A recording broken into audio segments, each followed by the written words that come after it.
Manohar sir picture ಅಲ್ಲಿ ಆ character ಏನಾದ್ರು ಹೆಚ್ಚು ಕಮ್ಮಿ ಆಯ್ತು ಅಂದ್ರೆ ಆ ಸಿನಿಮಾ ಸೂಪರ್ ಹಿಟ್ ಅನ್ನೋದು ಹೌದು, ನಾನು ಸಾಯ್ಬೇಕು. ನಾನು ಅದು ವರ್ಡ್ ಹೇಳಿಲ್ಲ. ಅದೊಂದು ಮನೋಹರ್ ಸರ್ ಏನಾದ್ರು ಹೆಚ್ಚು ಕಮ್ಮಿ ಆಯ್ತು ಅಂತಂದ್ರೆ ಆ ಪಿಕ್ಚರ್ ಸೂಪರ್ ಹಿಟ್ ಅನ್ನೋದು ಒಂದು ಆ ಪಾತ್ರನ ಕೊಲ್ಬೇಕು. ಅಂಡರ್ ವರ್ಲ್ಡ್ ಸಿನಿಮಾದಲ್ಲಿ ವರ್ಕೌಟ್ ಆಗಲಿಲ್ಲ. ವಿಲನ್ಗಳು ಆ ವಿಮನವ್ರನ್ನ ಸಾಯಿಸ್ಬೇಕು ಅಂತ ಹೇಳ್ತಾರೆ. ಸೊ ಡಮಾರ್ ಅಂತ ಶೂಟ್ ಮಾಡ್ತಾರೆ, ನಾನು ಕೆಟ್ಟದಾಗಿ ಆ್ಯಕ್ಟಿಂಗ್ ಎಲ್ಲ ಮಾಡಿ ಬೀಳ್ತೀನಿ, ಪಿಕ್ಚರ್ ಫ್ಲಾಪ್. ನಟ ಆಗಬೇಕು ಅಂತ ಯಾವತ್ತೂ ಆಸೆ ಇರಲಿಲ್ಲ ಮನೋಹರ್ ಸರ್? ಖಂಡಿತ ಇಲ್ಲ, ನನಗೆ ಇವತ್ತಿಗೂ ಇಲ್ಲ, ಯಾವತ್ತಿಗೂ ಇಲ್ಲ. ಆ್ಯಕ್ಟ್ರ್ ಆಗಬೇಕು ಅಂತ ಆಸೆ ಇಲ್ಲ, ಬಟ್ ನನಗೆ ಡೈರೆಕ್ಟ್ರ್ ಆಗಬೇಕು ಅಂತ ಆಸೆ ಇತ್ತು. ನಮಗೆ ಹಂಸಲೇಖ ಸರ್ ಹೇಳೋದಷ್ಟೇ, ವಿಷಯಗಳು ಗಾಢವಾಗಿ ಇರುವಂಥದ್ದು ಪಾಯಿಂಟ್ಸ್ ತಗೊಂಡು ಬರೆದ್ರೆ ಹಾಡು ನಿಲ್ಲುತ್ತೆ, ಶಾಶ್ವತವಾಗಿ ನಿಲ್ಲುತ್ತೆ. ಮಕಾರದಿಂದ ಬರೆದೆ, ಮಾತು ಮುರಿದೆ ಮಾತಾಡದೆ ಮೋಹಕ ಮೋಸವ ಮಾಡಿದೆ ಮೂಕ ಮನಸ್ಸು.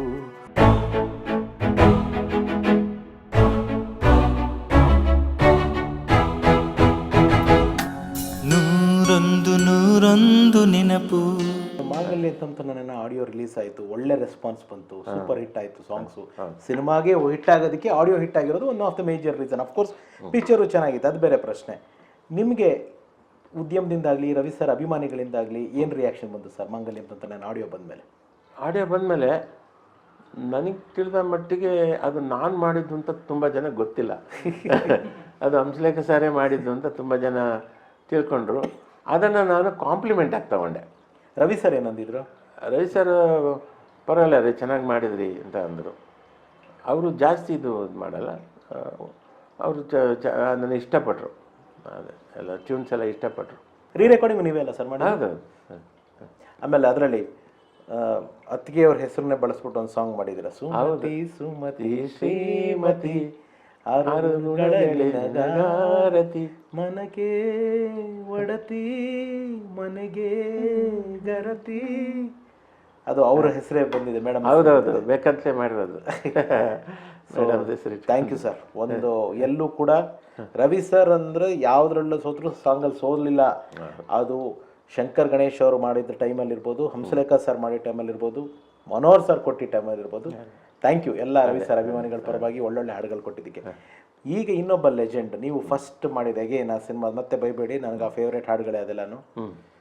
ದಾದಾ ಸಾಹಸ ಸಿಂಹ ವಿಷ್ಣು ಸರ್, ಲಾಲಿ ಏನು ಸಾಂಗ್ಸ್ ನೋಡಿ ಸರ್, ನನಗೆ ಈಗಲೂ ಕೂಡ ಒಂಥರ ರೋಮ ಎಲ್ಲ ನಿಲ್ತಾ ಇದೆ. ಅದು ಸುವಿ ಸುವಿ ಸವಿಯಾದ ಹೊಸ ಹೊಸ ಕನಸಾಯ್ತು, ಹೊಸ ಹೊಸ ಕನಸಲ್ಲಿ ಕುಹು ಕುಹು ಶುರುವಾಯ್ತು.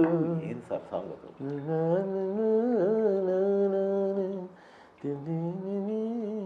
ವಿಷ್ಣು ಸರ್ ಫಸ್ಟ್ ಕಾಂಬಿನೇಷನ್ ಅಂತ ಕಾಣುತ್ತೆ ನಿಮ್ದು ಪಿಕ್ಚರ್. ಹೌದು, ಲಾಲಿ. ಹೌದು.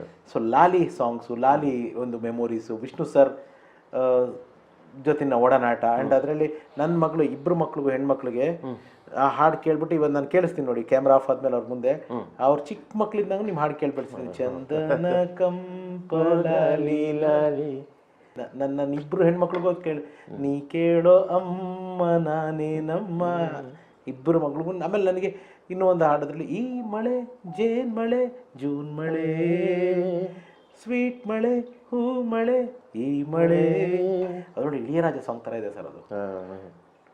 ನನಗೆ ತುಂಬ ಇಷ್ಟವಾದ ಸಾಂಗ್ ಅದು. ಸೊ ಲಾಲಿ ಲಾಲಿ ವಿಷ್ಣು ಸರ್ ಆ ಮೆಮೊರೀಸ್ ಹೇಳೋದಾದ್ರೆ ಸರ್? ಅದೇ ದಿನೇಶ್ ಬಾಬು ಅವರು ಡೈರೆಕ್ಟ್ರು, ಅವ್ರ ಜೊತೆನೂ ನಂದು ಫಸ್ಟ್ ಕಾಂಬಿನೇಷನ್. ಹೌದು, rock line sir. Rock line sir ಅದು ಕಂಪೋಸಿಂಗು ಮಾಡುವಾಗ ದಿನೇಶ್ ಬಾಬು ಅವರು ಅಷ್ಟೇ ಮ್ಯೂಸಿಕಲ್ಲಿ ತುಂಬ ಪರ್ಟಿಕ್ಯುಲರ್ ಅವರು. ನಾನು ಕಲ್ಯಾಣನ ಜೊತೆನೇ ಇದು ಕರೆಸಿ ಕೂರಿಸಿದೆ. ಯಾಕಂದರೆ ನಾನು ಮೊದಲೇ ಡಿಸೈಡ್ ಮಾಡಿದೆ ಇದಕ್ಕೆ ಕಲ್ಯಾಣ ಎಲ್ಲ ಬರೀಲಿ ಅಂತ. ಅವಾಗ ನಾನು ಟ್ಯೂನ್ ಮಾಡ್ತಿದ್ದಾಗೇ ಕಲ್ಯಾಣ ಬರೀತಾ ಹೋದರು. ವಿತ್ ದ ಲಿರಿಕ್ಸ್ ನಾವು ಇದು ಕೇಳಿಸಿದ್ವಿ. ಸೊ ಟ್ಯೂನ್ ಎಲ್ಲ ಓಕೆ ಆಯಿತು. ಟ್ಯೂನ್ ಓಕೆ ಆದಮೇಲೆ ನನಗೆ ಒಂದು ಇವತ್ತು ಆಶ್ಚರ್ಯ ಆಗುತ್ತೆ, ವಿಷ್ಣು ಸರ್ಗೆ SPBನೇ ಆಡೋದು. ಬಟ್ ಆ ಟೈಮಲ್ಲಿ ನಮಗೆ ಏನನ್ನಿಸ್ತು ಅಂದರೆ ರಾಜೇಶ್ ಕೃಷ್ಣ ಕೈಲಿ ಆಡ್ಸೋಣ ಅಂತ. ರಾಜೇಶು ಚೆನ್ನಾಗಿ ಆಡ್ತಾರೆ. ಸೊ ರಾಜೇಶ್ ಎಲ್ಲ ಆಡಿದರು. ವಿಷ್ಣು ಸರ್ ಏನು ಇದು ಹೇಳಲಿಲ್ಲ, ಅಬ್ಜೆಕ್ಷನ್ ಏನು ಮಾಡಲಿಲ್ಲ ಅವರು ಪಾಪ. ಈ ವಿಷ್ಣು ಸರ್ ಏನಂದ್ರು ಸರ್? ಸಾಂಗ್ ಕೇಳಿ ತುಂಬ ಇಷ್ಟಪಟ್ಟರು. ಆಮೇಲೆ ನನ್ನ ಭಾಳ ಚೆನ್ನಾಗಿ ಅವರು ಟ್ರೀಟ್ ಮಾಡಿದರು. ಸೊ ಅಲ್ಲಿಂದ ಲಾಲಿ ಹಾಡಿದ ನಂತರ ನನ್ನ ಕಂಡ್ರೆ ತುಂಬ ಪ್ರೀತಿ ವಿಷ್ಣು ಸರ್ಗೆ.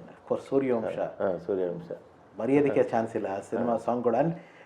ನಿಮ್ಮ ಕ್ರೆಡಿಟ್, ನೀವು ಅಣ್ಣವ್ರನ್ನ ಹಾಡಿಸಿದ್ದೀರಾ ನಿಮ್ಮ ಸಂಗೀತ ನಿರ್ದೇಶನದಲ್ಲಿ. ಶಿವಣ್ಣ ಅವ್ರು ಹಾಡಿದ್ದಾರೆ, ಜಗ್ಗೇಶ್ ಸರ್ ಹಾಡಿದ್ದಾರೆ, ವಿಷ್ಣು ಸರ್ನೂ ಹಾಡಿಸಿದ್ದಾರೆ. ಸರ್ ಅದರಲ್ಲಿ ಹಾಡಿದ್ದಾರೆ.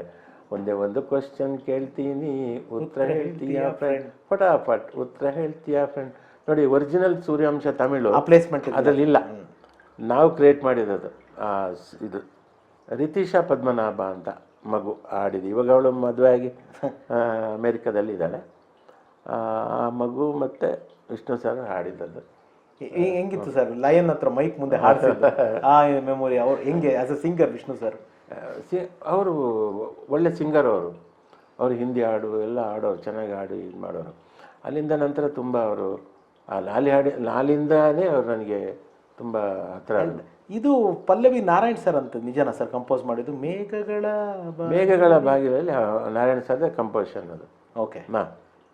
ಅವರು ಪಲ್ಲವಿ ಮಿಕ್ಕಿದ್ದು ನೀವು ಮಾಡ್ಕೊಂಡು? ಮಿಕ್ಕಿದ್ದು ಆರ್ಕೆಸ್ಟ್ರಾ ಚರಣ ಎಲ್ಲ ನಾನು ಮಾಡಿದೆ. ಸೊ ಇದು ಸೂರ್ಯವಂಶ ಡಿ ಬಾಬು ಅವ್ರ ಡೈರೆಕ್ಷನ್ ಅಲ್ಲಿ ಒಂದು ಶುರುವಾಗಿದ್ದು ಅಲ್ಲಿ. ಇದು ಯಾವುದು ಆ ಸಾಂಗ್ಸ್ ಅಲ್ಲ?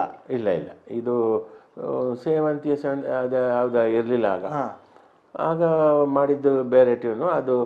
ಅದರಲ್ಲಿ 2 ಟ್ಯೂನ್ ಮಾತ್ರ ಇಟ್ಕೊಂಡ್ರು, ಇನ್ನು 3 ಫ್ರೆಶ್ ಆಗಿ ನಾವು ಮಾಡಿದ್ವಿ. ಎಸ್ ನಾರಾಯಣ್ ಸರ್ ಎಂಟ್ರಿ ಆದಮೇಲೆ ಇದು ಸೇವಂತಿ ಅದು ಆಯಿತು. ಆಮೇಲೆ ಮೇಘಗಳ ಬಾಗಿಲಲ್ಲಿ ಆಯಿತು. ಒಂದೇ ಒಂದು ಕ್ವಶನ್ ಅದು ಆಯಿತು. ಒಂದೇ ಒಂದು ಕ್ವಶನ್ ಮೊದಲೇ ಆಗಿತ್ತು. ಓಕೆ. ಶ್ಯಾಮ್ ಸುಂದರ್ ಕುಲಕರ್ಣಿ ಬರೆದಿದ್ದಾರೆ. ಹೌದು. ಸೊ ಆಯಿತು, ಎಲ್ಲ ದಿಗ್ಗಜರ ಜೊತೆ ಕೆಲಸ ಮಾಡ್ಕೊಂಡು ಬರ್ತಾ ಇದ್ರಿ ಮನೋಹರ್ ಸರ್. ಕಲಾವಿದನಾಗಿ ನೀವು ಕಾಣಿಸ್ಕೊಂಡಿದ್ದು ಇದಕ್ಕೂ ಉಪ್ಪಿಸರೆ ಕಾರಣ. ಉಪೇಂದ್ರ ಪಿಕ್ಚರ್ ಮೂಲಕ ನೀವು ಒಬ್ಬ ಕಲಾವಿದನಾಗಿ. ಅವಾಗ ಒಂದು ಸೆಂಟಿಮೆಂಟ್ ಇತ್ತು ನಿಮಗೆ, ತಲೆಯಲ್ಲಿ ಇದೆಯೋ ಇಲ್ಲೋ ಗೊತ್ತಿಲ್ಲ. ಮನೋಹರ್ ಸರ್ ಪಿಕ್ಚರ್ಲಿ ಇದ್ದಾರೆ, ಮನೋಹರ್ ಸರ್ ಪಿಕ್ಚರಲ್ಲಿ ಆ ಕ್ಯಾರೆಕ್ಟರ್ಗೆ ಏನಾದ್ರು ಹೆಚ್ಚು ಕಮ್ಮಿ ಆಯಿತು ಅಂದರೆ ಆ ಸಿನಿಮಾ ಸೂಪರ್ ಹಿಟ್ ಅನ್ನೋದು. ನಾನು ಸಾಯ್ಬೇಕು. ನಾನು ಅದು ವರ್ಡ್ ಹೇಳಲಿಲ್ಲ, ನಾನು ವರ್ಡ್ ಹೇಳಲಿಲ್ಲ. ಅದೊಂದು ಮನೋಹರ್ ಸರ್ ಏನಾದ್ರು ಹೆಚ್ಚು ಕಮ್ಮಿ ಆಯಿತು ಅಂತಂದ್ರೆ ಆ ಪಿಕ್ಚರ್ ಸೂಪರ್ ಹಿಟ್ ಅನ್ನೋದು ಒಂದು ಪಾತ್ರನ ಕೊಲ್ಬೇಕು ಅಂತ ಆ ಥರ ಇತ್ತು. ಬಟ್ ಅದು ಅಂಡರ್ ವರ್ಲ್ಡ್ ಸಿನಿಮಾದಲ್ಲಿ ವರ್ಕೌಟ್ ಆಗಲಿಲ್ಲ. ಅದು ನೋಡಿ, ಕತೆಗೆ ಸಂಬಂಧ ಇಲ್ಲ.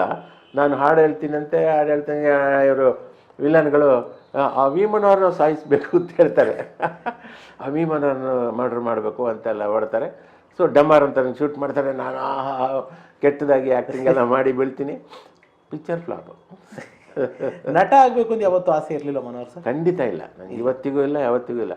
ಆ್ಯಕ್ಟ್ರ್ ಆಗಬೇಕು ಅಂತ ಆಸೆ ಇಲ್ಲ, ಬಟ್ ನನಗೆ ಡೈರೆಕ್ಟ್ರ್ ಆಗಬೇಕು ಅಂತ ಆಸೆ ಇತ್ತು. ಮತ್ತು ನಾನು ಆ್ಯಕ್ಟಿಂಗು ನನಗೆ ಈ ಲಾಜಿಕ್ ಪ್ರಕಾರ ನಾನು ಕ್ಯಾರೆಕ್ಟ್ರ್ ಮಾಡೋದು. ಇಂತಿಂಥ ಕ್ಯಾರೆಕ್ಟ್ರ್ ಇದಿರ್ತಾರೆ. ಕೆಲವು ಡೈರೆಕ್ಟ್ರ್ ಏನು ಗೊತ್ತಾ, ಎಲ್ಲ ಪಾತ್ರಗಳಿಗೆ ಒಂದೇ ಥರ ಹೇಳ್ಕೊಡ್ತಾರೆ. ತಾಯಿ ಪಾತ್ರನೂ ಒಂದೇ ಮೂಡಲ್ಲಿ ಅವರೇ ಅವ್ರ ಸ್ಟೈಲಲ್ಲೇ ಹೇಳ್ತಾರೆ, ತಂದೆಗೆ ಅವ್ರ ಸ್ಟೈಲಲ್ಲೇ ಹೇಳ್ತಾರೆ, ವ್ಯತ್ಯಾಸ ಬರಲ್ಲ. ನಾವು ಏನು ಮಾಡಬೇಕು, ಒಂದು ಪಾತ್ರಗಳನ್ನು ನಾವು ಗುರುತಿಸಿ ಈ ಪಾತ್ರ ಯಾವ ಥರ ಇರ್ತದೆ ನಾವು ಪ್ರಪಂಚ ನೋಡಬೇಕು.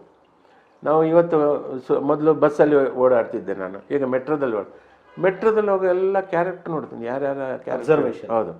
ಬಟ್ ಇವಾಗ ಒಂದು ಸಮಸ್ಯೆ ಆಗಿದೆ, ಯಾರ ಕ್ಯಾರೆಕ್ಟರ್ ಗೊತ್ತಾಗಲ್ಲ, ಎಲ್ಲರೂ ಮೊಬೈಲ್ ನೋಡ್ಕೊಂಡಿರ್ತಾರೆ.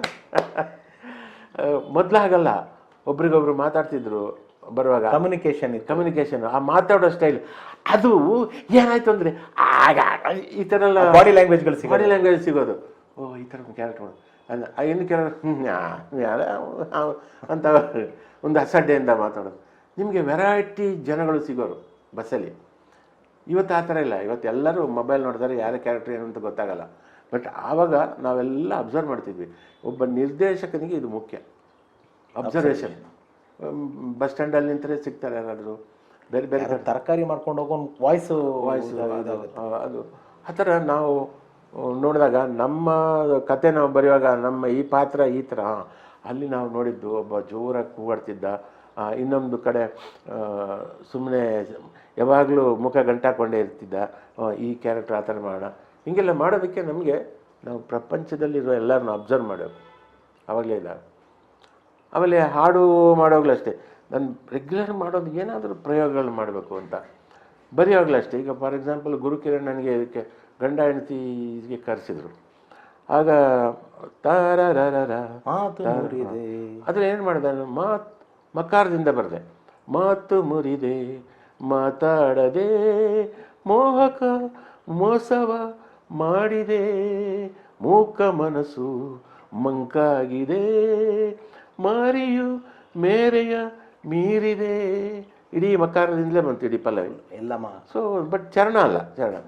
ಆವಾಗ ನನಗೆ ಇನ್ನೊಂದಾಯಿತು, ಇಡೀ ಸಾಂಗ್ಗೆ ತಕ್ಕ ಒಂದು ಅಕ್ಷರದ ಮಾಡೋಣ ಅಂತ. ಆವಾಗ ನಾನು ಪ್ರೀತಿ ಕಿತಾಬಲ್ಲೇ ಒಂದು ಮಾಡಿದೆ. ಅದರಲ್ಲಿ ಇನ್ನೊಂದು ಫಿಲಾಸಫಿಕಲ್ ಏನು ಬರ್ದಿರ, ಶೋಕಿಯ ಮೂಲ ಹೆಣ್ಣು ಶೋಕದ ಮೂಲ, ಶೋಕದ ಮೂಲ ಹೆಣ್ಣು ಶೋಕಿಯ ಕಾನಿ ಪೂಜೆಗಲ್ಲ ನನ್ನಲ್ಲ, ಕಾಳಿಂಗ ಪೂಜೆಗಲ್ಲ, ಅಲ್ಲ ಕಳ್ಳಿ ಪೂಜೆಗಲ್ಲ, ಕಾಳಿಂಗ ಸಾಕಲಲ್ಲ, ಎಲ್ಲೆಲ್ಲಿ ಏನಿರಬೇಕು ತಿಳಿಯದೇನೆ ಹೋಯಿತೆ. ಶೋಕಾದ ಮೂಲ ಹೆಣ್ಣು ಆ ಥರನೇ ಬರುತ್ತೆ. ಶೋಕಿಯ ಮೂಲ ಹೆಣ್ಣು ಶೋಕಾದ ಮೂಲ ಹೆಣ್ಣು ಹೌದು, ಆ ಥರದ್ದು ಬರುತ್ತೆ.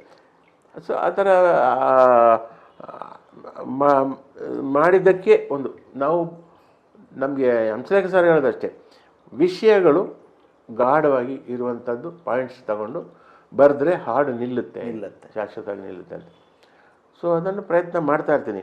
ಹಾಗಂತ ನಾನು ಈಗ ನಾಗೇಂದ್ರ ಪ್ರಸಾದ್ ಅವರು ಫಾಸ್ಟು, ಬರೆಯೋದೆಲ್ಲ ಫಾಸ್ಟು, ತುಂಬ ಅವರು ತಿಳ್ಕೊಂಡಿದ್ದಾರೆ, ಕನ್ನಡ MA ಮಾಡಿದ್ದಾರೆ.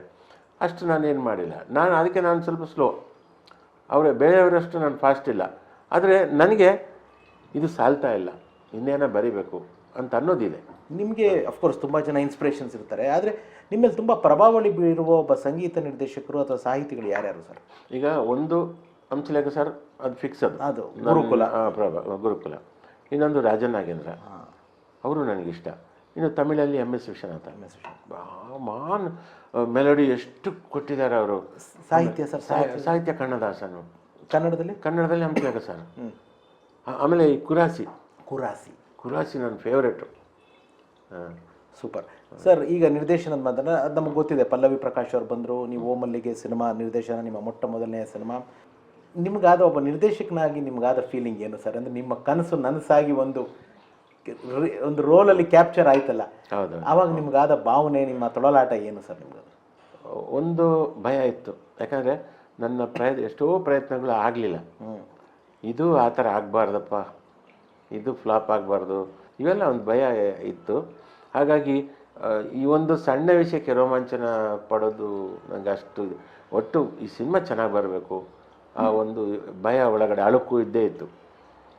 ಹಾಗಾಗಿ ಪ್ರತಿದಿನ ನಾವು ನಾನು ರಮೇಶ್ ಅರವಿಂದ್ ಅವರು ಡಿಸ್ಕಸ್ ಮಾಡಿನೇ ಶುರು ಮಾಡ್ತಿದ್ವಿ. Super sir. ಓ ಮಲ್ಲಿಗೆಯನ್ನು ಒಂದು ಸೂಪರ್ ಹಿಟ್ ಸಿನಿಮಾ ಕೊಟ್ರಿ ಸರ್ ನೀವು, 150 ದಿವಸ ಓಡ್ತು ಸಿನಿಮಾ. ಯಾಕೆ ಮನೋಹರ್ ಅವರು ಅದಾದ್ಮೇಲೆ ಕೂಡ ತುಂಬ ದಿವಸ ಗ್ಯಾಪ್ ಆದಮೇಲೆ ಇಂದ್ರಧನುಷ್ ಮಾಡಿದ್ವಿ, ಇಮಿಡಿಯೇಟ್ ಮಾಡಲಿ 2 ವರ್ಷ. ಇಂದ್ರಧನುಷ್ ಮಾಡೋದಕ್ಕೆ ಯಾಕಷ್ಟು ಲೇಟ್ ಆಯಿತು? ಕೆಲವರು ಹಿತಶತ್ರುಗಳು ಅಪಪ್ರಚಾರ ಶುರು ಮಾಡಿದ್ರು. ಇನ್ನೂ ರಿಲೀಸ್ ಆಗಿಲ್ಲ, ಮುಂಚೆನೇ ಡಬ್ಬ ಮನೋರಿಗೇನು ಬರುತ್ತೆ, ಮನೋರಿಗೇನು ಬರುತ್ತೆ ಅಂತ ಹಿಂಗೆ ಅಪಪ್ರಚಾರ ಶುರುವಾಯಿತು. ಇದು ನೆಗೆಟಿವ್ ಇದಾಯಿತು. ಸಿನಿಮಾ ರಿಲೀಸ್ ಆಗಿ ಜನ ಬರಲಿಲ್ಲ.